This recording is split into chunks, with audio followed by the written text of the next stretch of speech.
Hello and welcome to Learning Space. We are unfortunately continuing our tradition of being a few minutes late due to tech issues.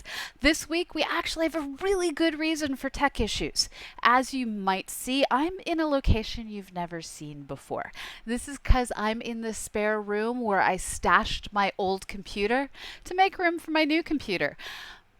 But I realized that my new soon to be returned computer didn't have the right software, and my new computer is still in a box. So I'm on my old computer, and it resisted. But resistance is futile. And so here I am, and here I am with my wonderful guest, David Joseph Wesley, who is a composer who've worked on things that you have heard of and also does science themed music. So Dave, as a starter, can you tell our audience about some of the projects that you've worked on over time? Sure. Hey, everybody. Actually, this is I'm new to streaming, so this is my first time actually doing a live stream. So I'm super excited. And thanks for having me on, Pamela. Oh, it's my Uh, pleasure. yeah, it's a blast. So let's see some of the stuff they would know right off the bat. I moved out here.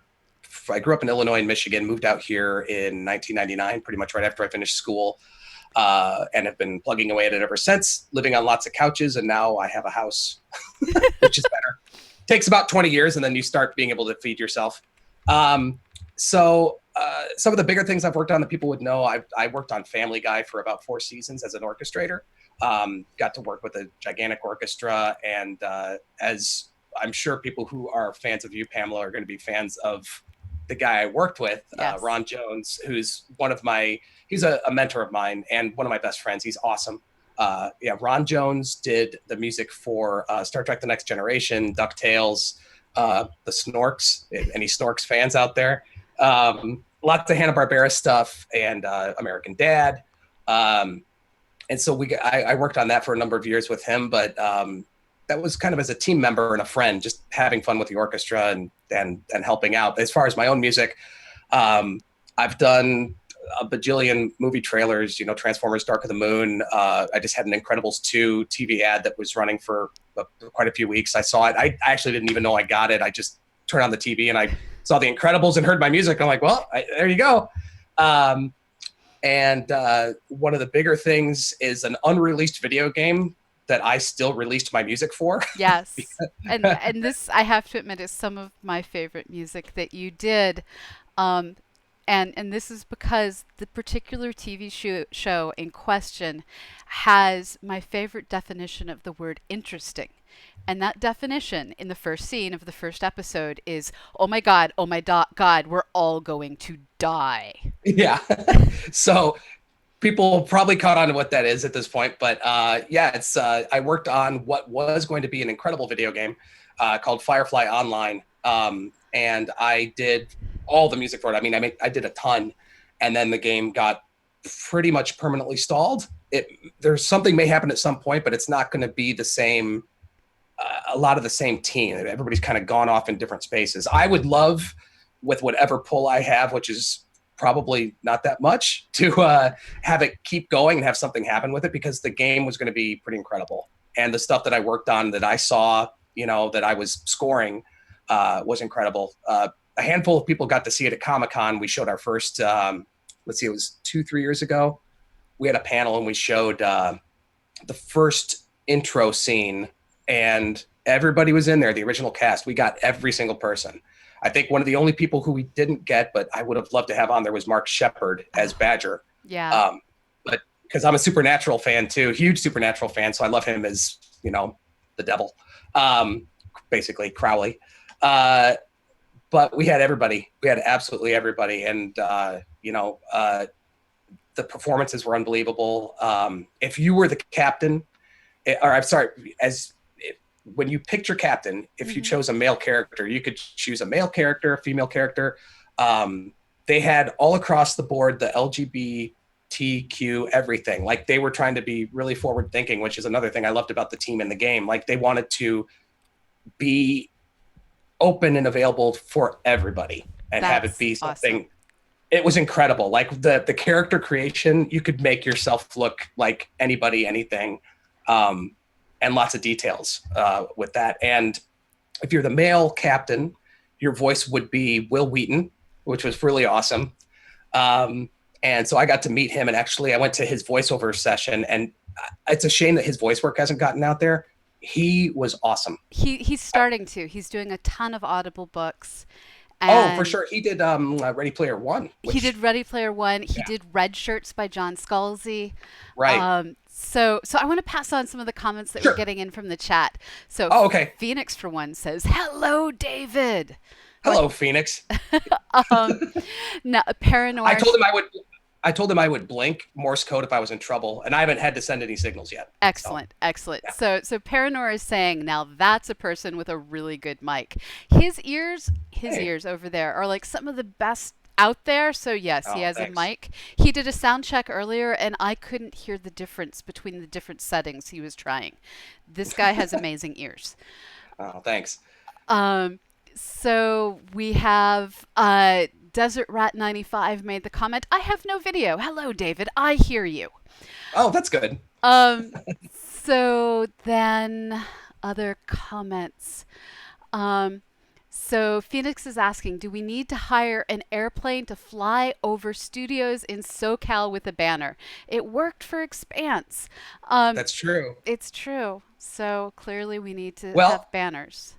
Joss just got a new show on HBO, so maybe, you know, there'll be something that comes from that, that branches off or breaks off from that. So he said, if the last thing I remember is he said, if something, I'm talking about the show, I guess not the game, but Yeah.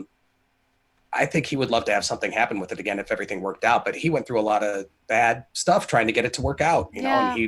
he felt pretty burned and hurt. And Yeah. it was his baby, and it hurt his feelings. And I think that Nathan Fillion actually tried to buy He did. the franchise at one point, and Fox didn't want to let go of it. So I would imagine, I think it would be amazing if they did like an animated series on Netflix with the original voice cast. That would be incredible. Yes. Yes. Something like So that. here's to But hoping at least the video game gets to escape. right, so I released the soundtrack because there was never an official move to do anything with the music, And and I this is contacted this people. is your And, CD, Music to Smuggle by. oh, thanks.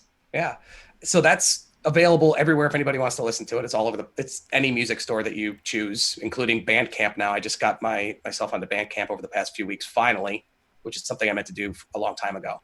But yeah, that's my pet project, my baby project. I played all the instruments on it because we were going to start off with a full orchestra and a bluegrass band to handle everything. And I proposed several different budgets to the people who were producing the game. And they said, give me several different budgets, like an A, B, and C budget. And we ended up going with like the Z budget, pretty much, which was Dave goes to the store in Santa Monica and buys a banjo and buys a guitar and buys a slide guitar, a dobro, and buys a mandolin and learns those instruments and records everything. Well, So, you but it was kind of rocked amazing. it. Oh, thanks. And Super rewarding, super rewarding. I'm happy it went that way, actually. and what I love is you're someone who, like me, went the route of falling in love with science and science fiction and then found a way to turn that into art. So when did you first like get interested in astronomy and science fiction and this meeting of art and science? I would say probably like a lot of other people my age, other 13, 14-year-old guys.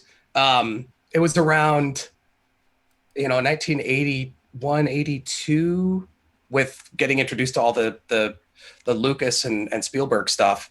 Star Wars, of course, 100%. This is over my shoulder. That's a signed page of first page of the Star Wars score with John Williams' signature on it, because he's 100%, the end all of everything musical Yes. for me. Not to be too much of a fanboy, but he's incredible.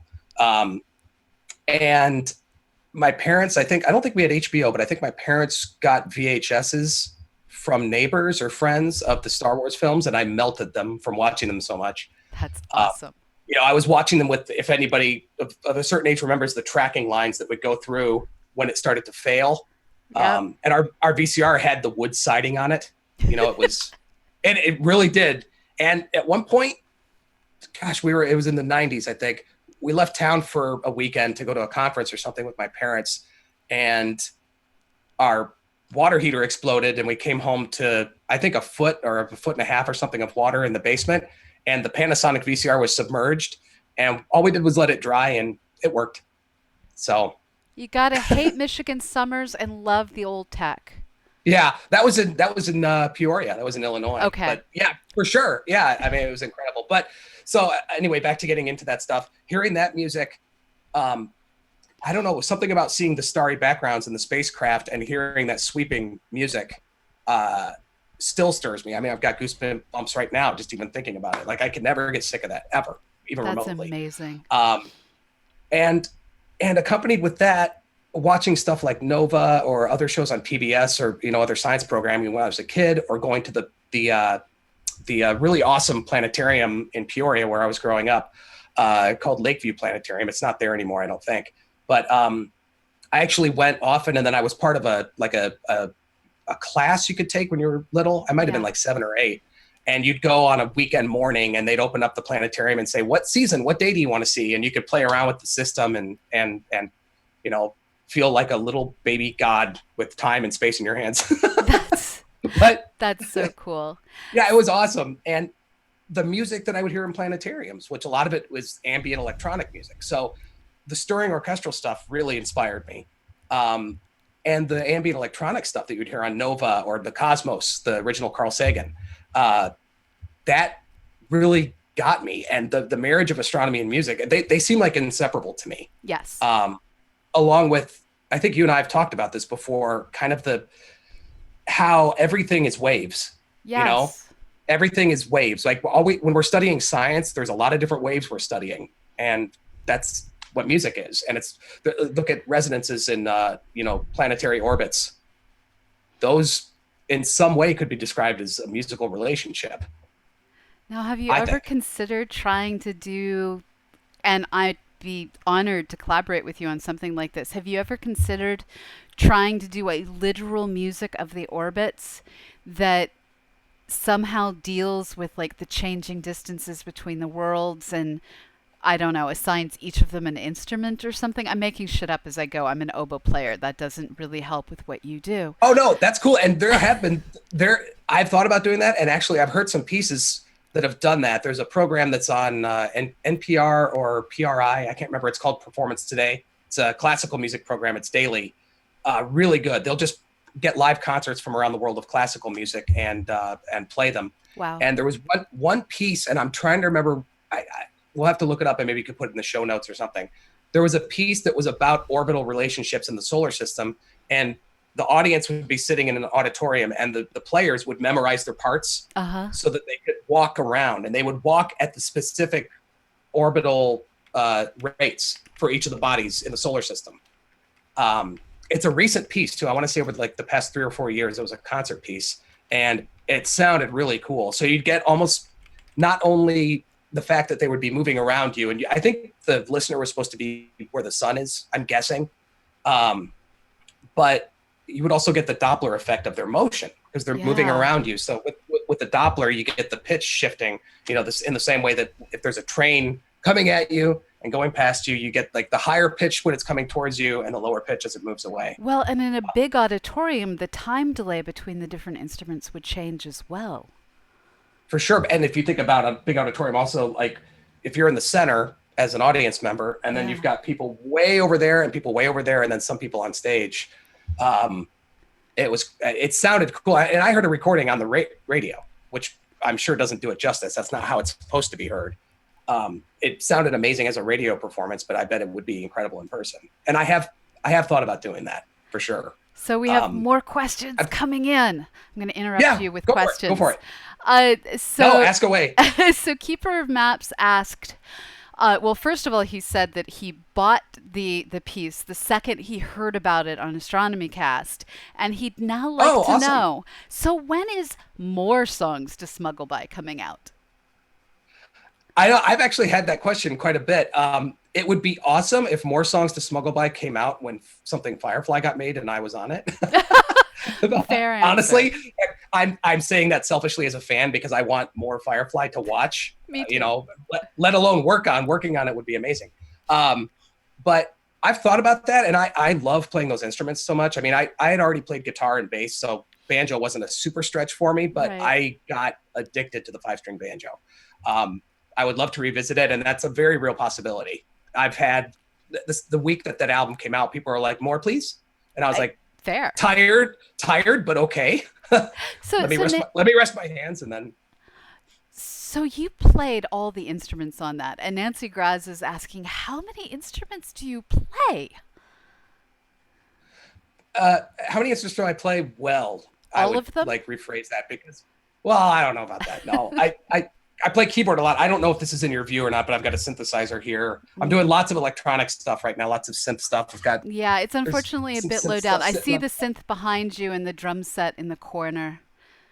Yeah, and the drum set. I'm not like a excellent drummer by any stretch of the imagination. It's just that all my drummer friends always leave their drums at my house, so they're here. Fair. And that my mom and dad, who I think are watching, would also remember that started happening in about 6th grade. There was always a drum set in the basement from my buddy Josh. Uh, but let's see, keyboard, synthesizer, guitar, bass, banjo now, mandolin, trombone, vocals, drums badly, trombone badly right now. I used to play trombone every day, but with a brass instrument, if you don't play every day, it's like, Your you're lips done. give up on you. Yeah, you sound really good. You're like, hey, I sound really good for 5 minutes, and all of a sudden you just sound like you're blowing through a kazoo. It sounds terrible. What else? I'm sure I'm forgetting On oboes, something. you don't last 5 minutes before you sound like a duck. Yeah, and the strength, the embouchure for doing double reeds, it always feels weird to me. And I don't like the buzzing. It's like, I don't know. I couldn't do a saxophone or oboe or bassoon, even though I love them. Um, I think that's all the stuff. There might be some other instruments that I've picked up randomly here and there, but like, theremin. I would not call myself a good theremin player, but I mean, I I stand near it and think, and sound comes out of it. So I guess That I do play it. Yeah. and you're going to start playing it on Twitch, from what I understand. Yes. Probably YouTube. I may try both. Okay. I am so new at this that I don't know what I'm exactly going to do yet, but um, I'm going to start doing some live streaming of just me improvising electronic music on theremin, on my different synthesizers. I'm going to hook them up and do. It's mostly going to be kind of an ambient nature, but it's not going to be like, get your power crystals out and put on some. It's not going to be like super new agey. I'm not doing that. I'm like, more kind of astronomy inspired. Like the sounds I like to create just make me think of space and stuff like that. So it's going to be more that and less a day at the spa. At least I'm hoping.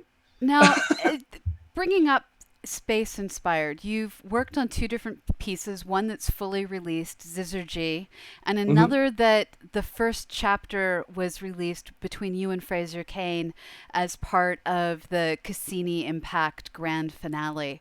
Mm-hmm.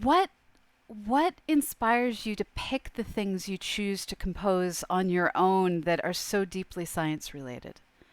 Honestly, if something inspires me, if something science related inspires me, it hits that same part of my spirit that inspires me musically, right? That's why I put the two things together, because it's like if they seem like peanut butter and jelly. Like the reading about or watching a video or studying something in science will it works that same muscle that works for music for me. If that's I don't know if I'm explaining it well, but It totally it, makes sense.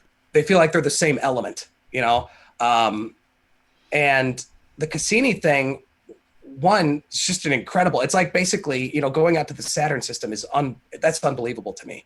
Yeah. It's almost its own solar system in a lot of ways. There's so many different characters out there. There's Yes. more characters than if you take the broader solar system and just look at the planets and the sun. It's way more characters because what are there 64 moons now they've confirmed? They're up to 79 on Jupiter. I don't know for Saturn. Okay, and Jupiter, that's another one. The Juno mission is incredible with that. Yeah. I just saw that they may have found evidence of another volcano on Io. Yes. Yeah. That's that. I mean, that kind of stuff. For me, the way my mind works, I've got a really strong imagination. Like I always picture this stuff. So I immediately imagine standing on the surface of Io and seeing volcanic activity, and then music starts happening in my head. Like that's kind of how it works for me. And with the Cassini project, just there was or mission, there was so much stuff that they saw immediately, even before they got there. Yes. And it was basically a relentless torrent of awesome news and cool science, relentless, and like every day. And their social team that was on Twitter did an incredible job, and that helped to keep me for sure engaged, and a lot of other people, I think. They did a really good job with that stuff. And that's kind of why I picked that. I mean, the thing is, I have so many things I want to do. Like I've always wanted to do a series of pieces based on the different shuttles, the space shuttle fleet. Yeah.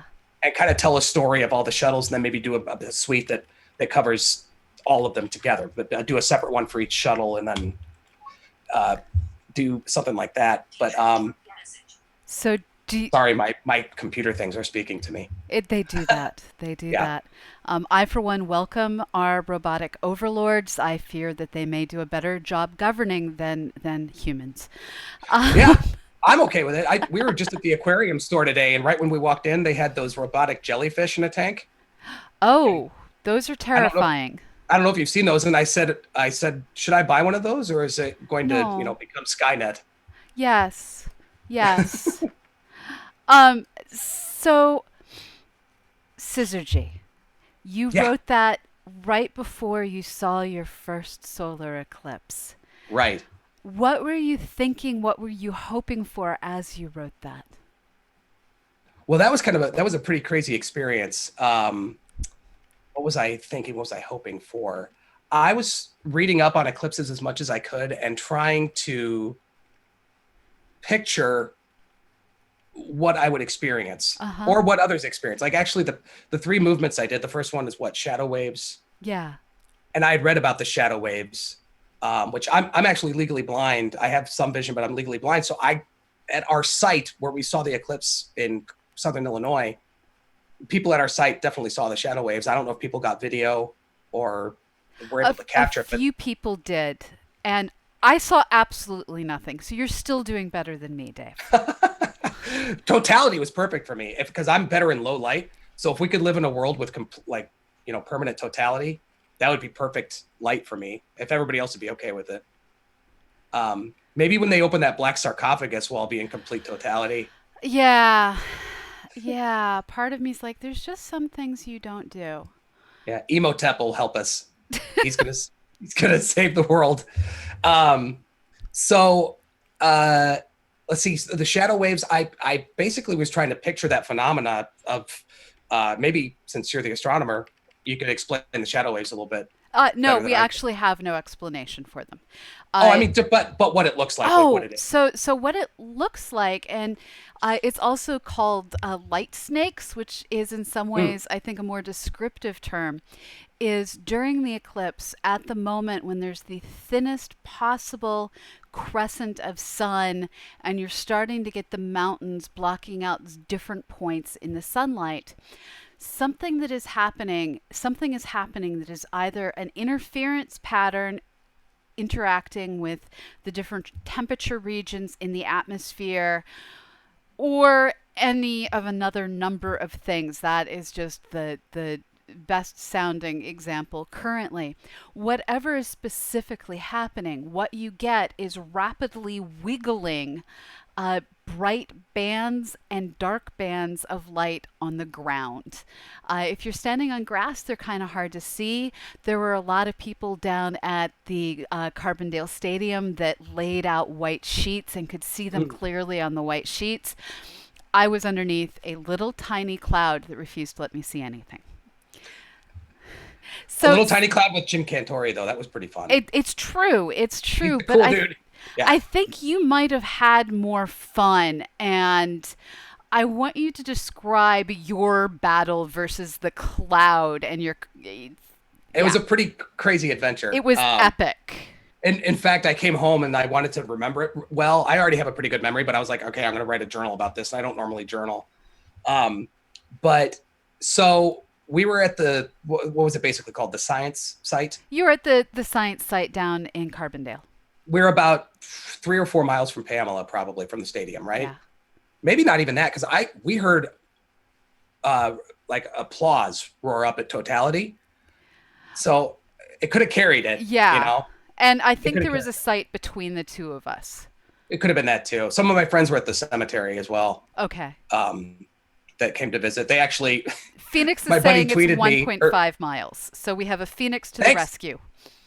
thanks, Phoenix. Phoenix is the tech advisor for Yeah. today's program, and cartographer. So my buddy was in the cemetery, and since I'm sure there's a lot of nerdy people watching, he was like, he texted me and he's like, "Oh, we made it down here." He came down from Chicago and he said, "They're coming to get you, Martha," which is from, I don't know if anybody in the chat knows it, but it's the original Night of the Living Dead, and I think there was an eclipse in that first movie. I don't remember. In the black and white one, yeah, I think there was. Or the internet can hate me for saying something wrong about a film. That could happen too. Either way, I welcome it. Yeah,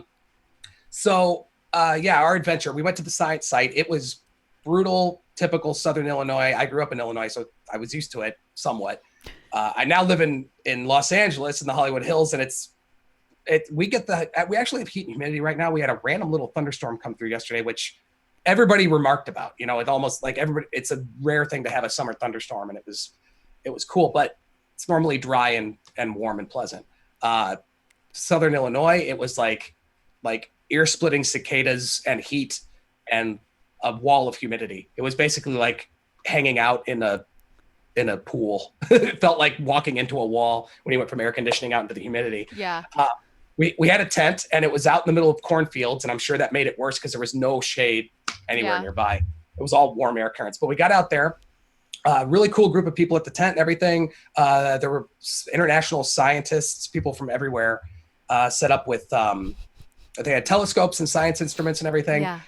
And Phoenix, who's in the chat, and his girlfriend, and my wife, we all went together. We had made a decision the day before on whether or not to go to the stadium. We made a split decision on whether or not to go to the stadium or go out to the science site and help Phoenix and his girlfriend, Rux, pick up the sandwiches and kind of make sure everybody was okay. That was part of our group, our friends or whatever. Yeah. So we came back, everything was great. And right before we were getting, kind of close to totality, everything was definitely getting darker. You could feel the temperature getting cooler. I don't know how far into it we were. Phoenix can chime in at any point because he may remember in more detail how far we were, but we started getting almost like a marine layer it wouldn't be a marine layer there, but yeah, it was an eclipse layer. It was totally an eclipse layer of clouds that came in, and it was pretty solid. You could still kind of see what was going on. You could tell it was getting cooler, and we didn't know what to do. And we knew by watching we were watching you guys on Weather Channel, I think, on somebody's phone. Yeah. And also just paying attention at the time because of science and numbers. We know what time things are happening. Yes. It's not going to be late. No. Barring Superman doing something. So let's see, it was getting close and we still had cloud cover. And I think my wife had said something like, I wonder if we could go find it. And I mentioned something like, well, we could be like, do the like Twister, like it's like we're doing storm chasing like Bill Paxton and Helen Hunt, except we'll be eclipse chasing. And we were waiting and waiting, and it got to be about, I think, 4 minutes, between 4 and 6 minutes before totality. And I said, okay, what do we have to lose? And everybody kind of was on the same page at the same point. And I feel bad for all the other people at the science station because we're kind of like, how much room is in the expedition? Okay. It was like, it reminded me of like the apocalypse thing. Like who are you going to go with to survive? Who will you save? Yeah. Our true dark human nature came out and we piled into the expedition, and Phoenix took the wheel and drove incredibly illegally through the farm roads at high speeds to the point, I think it was the 4 of us, and we brought one other person with us, and I can't remember his name. I think it was Michael Mayer. Yeah, he was from New York or New Jersey, I believe. Oh, then it wasn't Michael. I'm not sure who it was. Hopefully Phoenix or Rux can remember. Yeah, I'm trying to remember, but it was just the 5 of us, I believe. And it was these hilly roads like this, and we were definitely catching some air over the hilltops and just looking, because it was that spotty the spotty kind of clouds had kind of come in, where there were definite openings and you could see the shadows of the clouds moving across. And all of a sudden we felt the sun come through the window. We knew it was here. Phoenix like slammed on the brakes. We went into somebody's front yard and just waited and got there about a minute and a half, 2 minutes before totality. And it was perfect. And it may sound cheesy or whatever you want to think, but it's incredibly emotional. If you haven't done it, find a way to do it. I've been through several partials, and a total eclipse is, pun intended, eclipses it. It's unbelievable. And all of us were, in happy tears, the happy emotional tears. And as it was coming in, a personal moment for me that was fun is I had my iPad with me and we pulled up my syzygy music. Yes. And we played it up until just a few seconds before totality, and then I shut it off because I wanted to hear nature. Yeah. We got the 360 sunset. The entire horizon became like an orange blaze. We got birds acting strangely, like saying, "Oh, we better go to bed," taking off. Yeah. All of the night bugs came out, so we switched from cicadas to crickets. And a cold breeze came up, for sure. Not cold, Oh, wow. just relatively cooler. But it was a breeze that came in, and it felt like it came in with the shadow. Like it kind of felt, which if you think about it, a shadow that's kind of being pushed across Thermodynamically, that's a thing. Yeah, it makes sense. And that's why when I think about the shadow waves, I often wonder if it's an atmospheric thing like that, because to me, when I've seen the shadow waves in video, it reminds me of when you're sitting on the edge of a pool in summertime, and you're dangling your feet and you look at the floor of the pool, the bottom of the pool, and around the shadow of your legs, you get those light bands and dark bands that move outward. So, and this is where we're so confused as scientists. We don't know if Mhm. that's the correct theory or if it's a interference pattern being wiggled around by the atmosphere. We just don't know which. Right. It's hard to say because it looks a little bit like a mirage effect as Yeah. well, which is an atmospheric effect. So it's hard to say, and it's coming through quite a bit of atmosphere. So there could be some lensing or something that's happening. But I only know music. Don't. So Paranor is saying the shadow knows. Yeah, that's true. Uh, So Go ahead. so Nancy is asking, it could be a combination of both, couldn't it? And yes, Nancy, it could be a combination of both. Now, having gone through this experience of getting to see the eclipse, getting to so tangibly feel it and be part of it, and I hate you with love because I had a cloud. Um, do you want to add new chapters to your syzygy story? Oh, like maybe after having the experience, Yeah, maybe yeah. revisit it.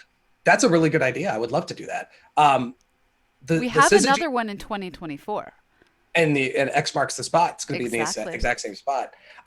We already said like we're 100% there. We definitely want to go. Yeah, with my music, let's see, I did Shadow Waves, and the second one was what, Bailey's Beads, Yes. which is another interesting phenomenon. For that, I envisioned, if people know what the Bailey's Beads are, that's where the topography of the moon, you see the topography, you're able to see the topography of the moon against the sun, right? Where Yes. like the canyons between the craters, the crater rims and the mountains, there's just like at sunset out here in Southern California, when sunset happens by the mountains, the sun peeks through and makes these streaks of light. Same thing obviously happens on the moon. And then you see it down here, almost like they call it Bailey's beads because it looks like a jeweled necklace, right? Yeah. Because it's a ring. So I did the piece I wrote on that. I was picturing, envisioning, or, seeing Bailey's beads from the Earth's surface, but also what it would look like from what it looks like on the surface of the moon to see the sun streaking through those canyons, which I know is happening, eclipse or no eclipse. It's just because the sun's constantly hitting the moon in the same spot, Yeah. but or kind of the same spot. But and anytime jump in if I'm No, like doing it, science fails. Okay. No, it's good. But I pictured being on the surface of the moon and seeing what the sun looks like streaking through the different canyons and things like that. And then the third one was, totality. And that one, I specifically for this 2017 eclipse was picturing totality happening and blazing across the country and what it would look like first in the Pacific Northwest. And I was picturing the animals reacting in maybe like a pine forest in Washington, Oregon. and then I would picture what it would happen, what it would look like in the desert, and how the animals would, and how nature would react there, Yeah. and then the plains, and then the southeast. And I did a part of it that would be what it's like when it hits you. And I think I did use Carbondale for the example on that, but it was, chronological through the path of totality. Um, yeah, that's the kind of I like digging in on stuff like that. Real quick, I have, because you asked about the Cassini thing, I have a Cassini piece like that too, where I did the journey. That project is close to done, by the way. Okay. It's the journey from launch to arriving at the Saturn system. Uh-huh. And I tried to time it out. I'm like, well, let's calculate how many days it was, because I know how many years it was, and some years are leap years and everything. So I found a date calculator on Google, and I went in. I'm like, okay, so it was like 2,600 or 2,700 some days. And I'm like, well, I'll just do 1 second per day. And then I wasn't even thinking. I'm like, oh, that's 41 minutes of music. Maybe I won't. I would love it, but I could see so many people, especially in the how ADD everybody is. Yeah. Just being like, right after about 4.5 minutes. And I'd be like, wait, my best stuff is at 27:32. Just hold on a little bit longer. So I ended up compressing it down to almost 7 minutes instead of 7 years. And I have landmark events along the journey happen. So the Venus slingshots. Yes. I have those happen. I do it's all, by the way, Syzygy and the Cassini project are all made on a single synthesizer, which is out of frame, but here it is. That's the keys making non-musical noises. It's really exciting. It's a synthesizer called the Prophet 6, which is a modern, basically reissue of a synthesizer from the 70s that was huge in not only pop and rock music, but film music, like John Carpenter movies. And anyway, this is the same synthesizer with stable, 2014, 2015 electronics instead of incredibly unstable and finicky 1978 electronics. So I used only this one on Syzygy and for Cassini as well. Bless you.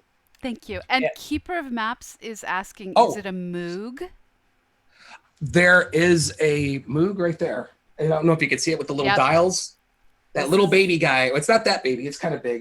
That's a Moog modular synthesizer. And then over here I have a Moog theremin, which I'm going to be using in the streams I'm going to do with Pamela. But this is actually made by a company called Dave Smith Instruments. He's the guy who originally made it in the 70s.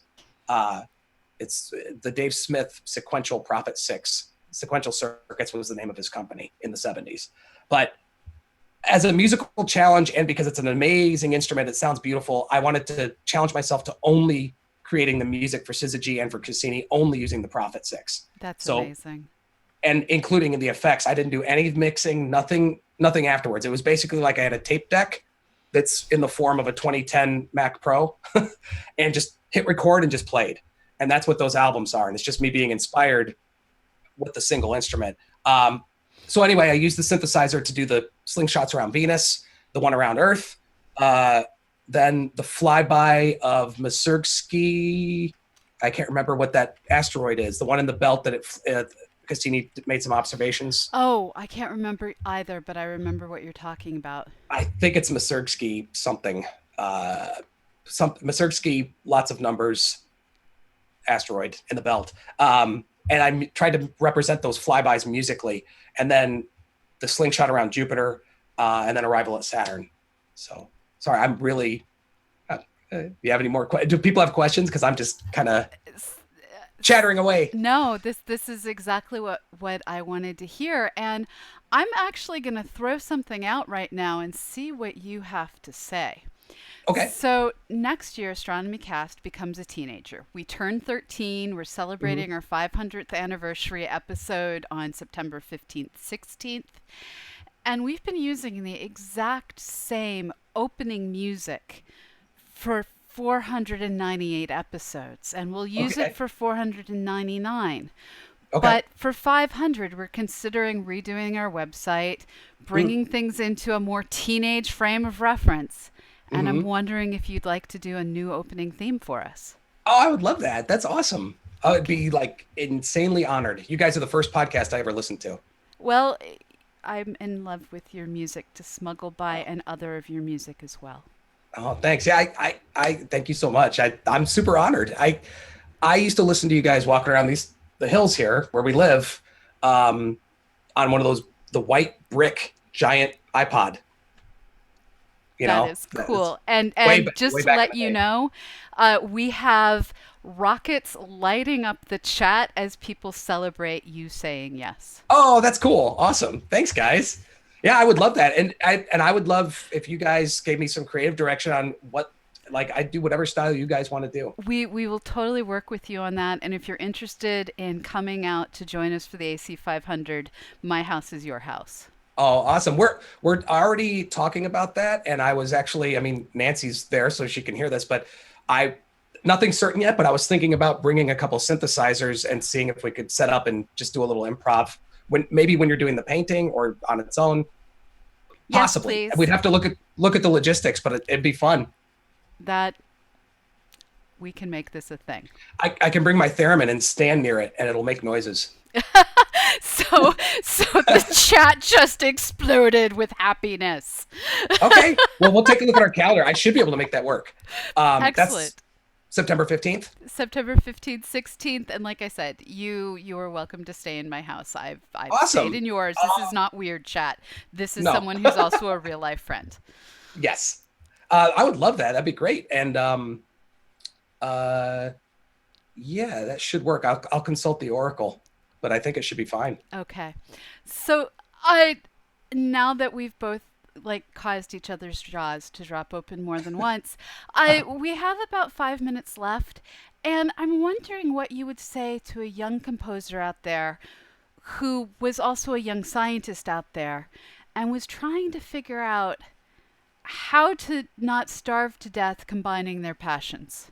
Oh, yeah. Well, I am one of the people who figured that out, and I think I figured it out with a combination of intuition and just things happening the right way, And being which I think brilliant. is what's that? And being brilliant. Oh, thank you. I'm gonna blush. It's also very hot here, but I'm gonna blush.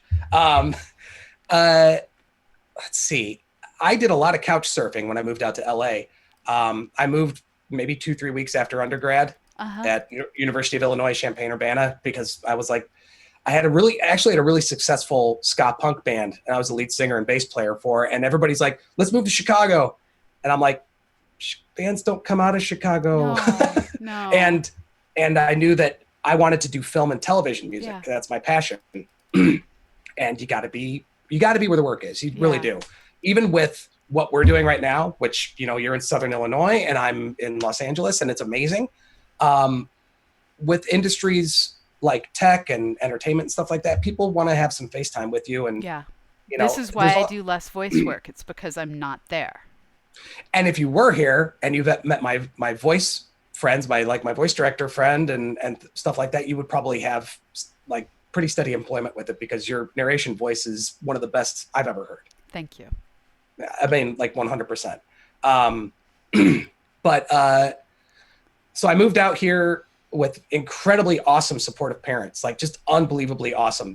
They're like, you want to do it? Okay. I mean, of course, it was hard because I'm best friends with my parents too. So it's hard to, it's not like, you hear some people are like, oh my gosh, I'm so annoyed with my brothers and sisters and I hate being at home. It's such a drag.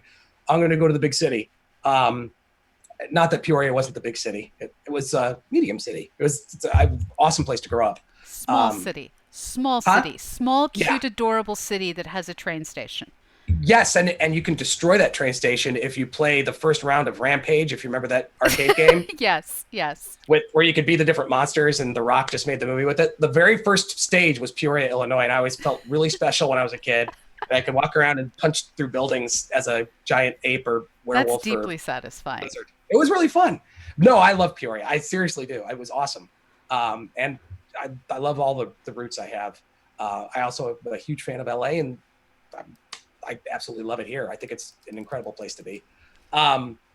So, yeah, you said 5 minutes trying to figure it out. So I moved out with incredibly supportive parents, did a lot of couch surfing where it wasn't even like living with roommates. It was like, we have room in there. It's not really a room, but you can stay there. I lived like in this building from 1920 with the classic fire escape up the front, right behind the Chinese theater. And I'm definitely not trying to scare any younger viewers out there. It was awesome. It was a fun adventure. I have So, amazing friends out here. what I'm hearing is you had a support system so that you wouldn't starve, Yes. and you met new people, and you built trust, and you all took care of each other. So, you Oh need yeah. two things: people to hold you up, Hmm. and to trust the people who are willing to help you move forward. Yeah, and it's kind of that's exactly it. What's kind of crazy is if you make a big leap, like going from Peoria, Illinois, out to Hollywood. If you make that big leap, you're undoubtedly going to find other people making a similar leap. Maybe they're from Yes. Topeka, Kansas, or maybe they're from Jacksonville, Florida, um, or wherever, and you end up finding each other in different communities, whether it's working or. Funny enough, there was a very popular karaoke bar around the corner. It's not there anymore, but in Burbank, and I befriended a lot of people there because I used to go and just sing Britney Spears songs. And I'm not kidding. I I was, know. I yeah. just uh, but I used to go do that, and then it got popular to the point where people were tipping the hostess, like, "Make that dude sing Britney Spears." And it was on nights where I didn't even want to sing. I'd be like, "No, I'm not feeling it tonight." Guys were like, "No, I'm going to tip her $20. The hostess is putting on you on next." and you were also Um, in a punk rock band at the same time. yes, not long after that, because I had ditched the band. Remember, I was a Yes, sorry. bad band leader, and I knew I had to make that leap because I felt like if we went to Chicago, it would be awesome, and we'd be playing a lot of awesome clubs and probably do well and get radio play. But even the band Chicago, as soon as they got a hit, the Chicago, they moved to LA really quickly after I like their first album. So the reason I laugh so hard is because today you're this person who is doing amazing mainstream contemporary film scoring and TV scoring, and you're writing thoughtful, more orchestra level music for a lot of what you do. But you're a punk rocker who also sings Britney Spears. Yeah, and I played what, bluegrass banjo, and Yeah.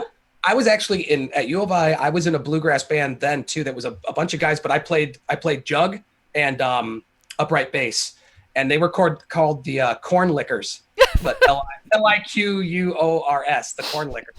And we did nothing but train wreck and shipwreck songs, and they were the real old songs from like the 1890s.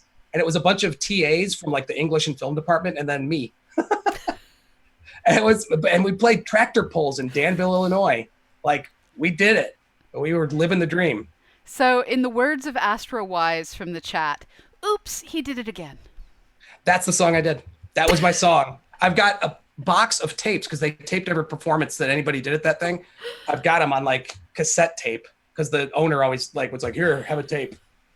So, so juggling fool in the chat, who's actually one of our mutual friends, she wrote, "I'm feeling the need for a bluegrass Britney Spears cover album." Oh, it'd be awesome. The funny thing is, there was one. I used to go to that bar. It's not there anymore. I went there 5 or 6 nights a week when I first moved here, just because that's where all my we had a family there. It really was a family. Yeah. It was a family where you would hang out, and then like weird things happened. Like one night, I sat and hung out with Kato Kalin. Kato, from the Yeah. guest house at OJ house. And he Yeah. was just, my buddy was like, hey, Kato's with us tonight. And I looked over at the booth. I'm like, what? Like, okay. And I sat down next to him, and he was super cool. And Jerry Springer came in one night and did Blue Suede Shoes. What a wild A lot of weird life. stuff, but I did Britney all the time. It was crazy. And I tried to do different songs, but everybody's like, no, do Britney. So like one week I traveled back to Michigan, and my friends call me. They're like, dude, you missed out. I'm like, what happened? They're like, well, it was Olivia Newton-John's daughter's birthday. And she came in, and she's really good friends with Britney, and Britney Spears came in. And everybody went up to Britney's like, oh, there's this weird dude. He like goes up and sings your song. She's like, where is he? I want to meet him. I'm a voice actor too. That's my Britney Spears impression. It was really good, right? You thought she was in the room. So anyway, I was like, oh man, that could have been really awesome, or it also could have been terrible. So trying to bring things back to science. Yeah. What, when you're done with Cassini, is the next big thing that you hope to do? Let's see. Cassini's close. The movement I'm working on right now is Enceladus. So I'm Okay. really digging in because there's so much cool stuff. Literally, that it they spews ice. exactly. um, let's see, science-wise, what am I thinking of? I've had the space shuttle idea for a while. Yeah. I'll probably do something for Juno because that's a very inspiring mission to me as well. Yes. Uh, so I'll probably approach something with Juno. Um, I don't know if that'll be a full album or maybe an EP, a shorter album. Okay. I'm trying to think. I'm up for suggestions from the chat if anybody has any, but I'm trying to think of. I know I had some other ideas. Well, so where can people find your music now? Um, There's a where's lot. the best place to get started in exploring everything that you've done? Well, if you're in the Apple infrastructure, iTunes has all my stuff just under David Joseph Wesley, under my full name. I also go by the name Parsec, which is funny. It's actually I named myself that. It's my side project. I named that. I don't even want to call it a side project. It's just another project. I named it after my favorite Texas Instruments '99 computer game from when I was a kid. It was like a Defender clone. It was very, very much like Defender. It was called Parsec, but that's a style of music called synthwave, which I'm a huge fan of, which is 80s throwback with modern elements. It's electronic based. It's very cyberpunk, very like retro 80s synth heavy. Sometimes there'll be like shredding guitars, like from like Miami Vice or whatever. But that's I go by Parsec for that. You can find that music on iTunes as well. The album that I have out right now is called Press Fire to Begin. Because when you Oh, put the cool. game in, you would see that, and then a very early computerized voice from 1983 would be like, "Press fire to begin." Yeah, I remember Yeah, that. yeah. So that's available everywhere. That's on iTunes.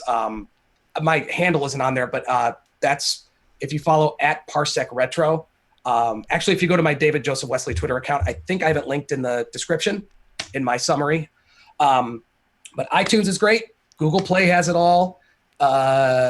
The Amazon store has it all. I think if you have the Prime Music, I think my stuff streams. Okay. And Bandcamp now, which is a really cool platform that I'm It just getting is. into. Yeah. So I have 4 albums up on Bandcamp, 3 of my David Joseph Wesley albums. So I've got the Firefly album, sorry, Music to Smuggle by, trademark, whatever. um, my Pumpkin Patches album, which is like throwback 80s horror synth music, like John Carpenter stuff. And then what's the other one I have on there? Syzygy. And I'm going to add some other albums on there shortly. And then Parsec Press Fire to Begin is on there. I'm all over Twitter, and I'm open for direct messages if you want to harass me. I'm there. Excellent. It's not harassment. I will seriously talk to anybody, especially if there's anybody who wants to know more about getting into music. One of my main things is I want to help young people, old people, middle-aged people, infants, anybody who wants to get into music. I'm happy to talk to them. I feel like there are not enough resources out there for information for people who want to do the kind of things I do. And I want to be able to provide that, because when I was in college, I was like, hey, how do you make it music? People are like, I don't know. So Okay. I want to make sure somebody else has some more info. So Paranor is asking, um, are you interested in inner space music, for instance, particles and interactions? So, say the discovery of the Higgs boson. Yeah, that would be really cool. I mean, again, when you're talking about science and basically the structure of the universe, it's all waves and resonances, right? Yeah. So there's a lot to explore there. I mean, spoiler alert, I don't know if you saw Ant-Man and the Wasp, but they go and, it's the quantum realm.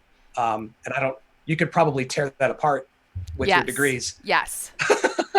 And Don't ruin it for me. Ant-Man is real. And Phoenix is asking, have you considered doing the epic struggles of poor little Opie as he keeps trying to survive on the surface of Mars? Oh, that's right, because of the dust storm craziness, Well, right? and like a few years ago, he lost one of his little legs, and so he's been rolling around with his one leg tucked up and stuff like that. That would be, you know what? Thanks, Phoenix. That's perfect, because that is actually something else I had thought of, was doing the adventures of both rovers, actually. That would be cool. Soon to be 3, right? Soon to be 3? So we had Pathfinder, which went first and died, as they do.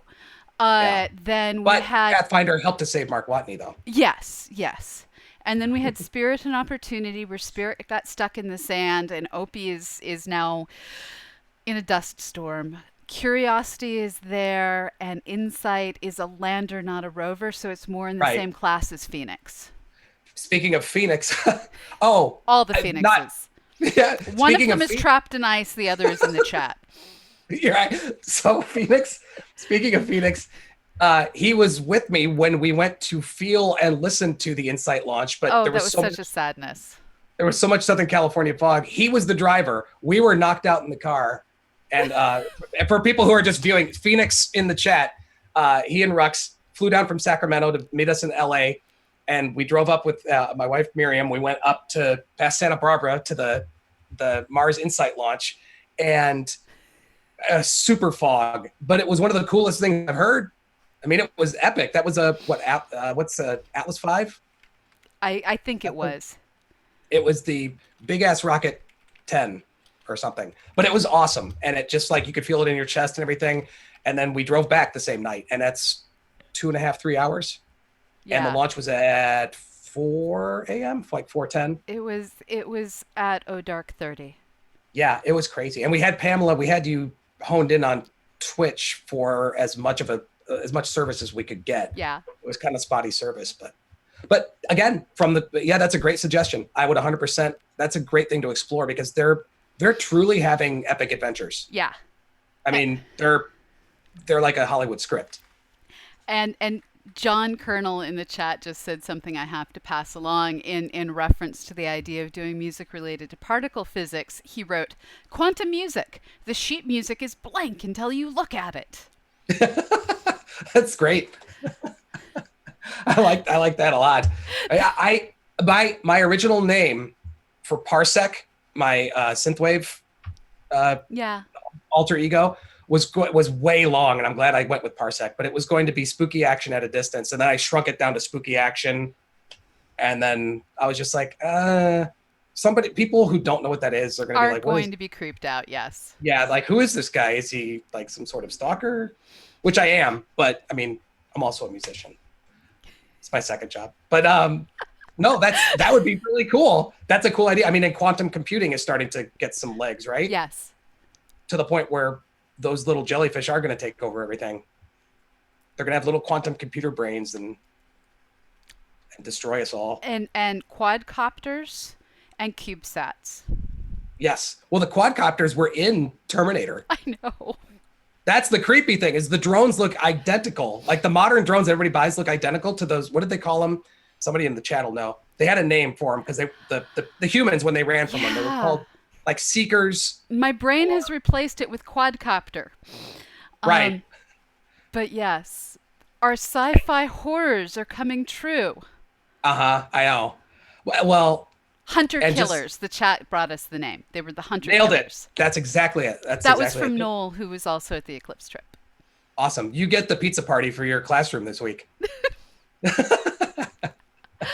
Oh, wow. So I feel like I could talk to you absolutely forever, which means I have to have you back. And I have laughed more in the past hour than I probably have in months. So thank you. And thank you, chat, and all of you for giving me a wonderful past hour.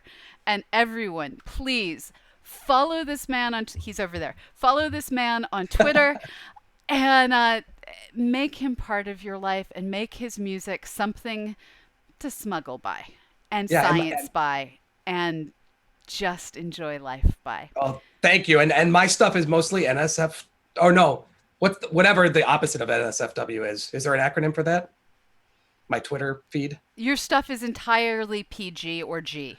Yeah, or like if you enjoy the Guardians of the Galaxies movies, and sometimes those awesome characters say swears, those might happen, but they're really like, they're very PG swears. Yeah, you are a Disney character at heart.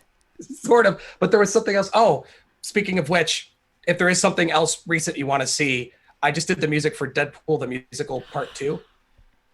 But I only did part of the music. I did at the very end. There's a part at the end. My buddy needed some extra help because the other songs are famous musical songs. So they had me do the additional score at the end. And it's on YouTube. It's Deadpool the Musical 2. Give it all your clicks and all your love, without any children younger than 35 in the room because it is Deadpool and it is Yeah. very Deadpool. Yeah. But Okay, this has been truly awesome. To all of you out there watching, Learning Space is funded through Patreon. Please check out patreon.com/learningspace and support this show continuing on.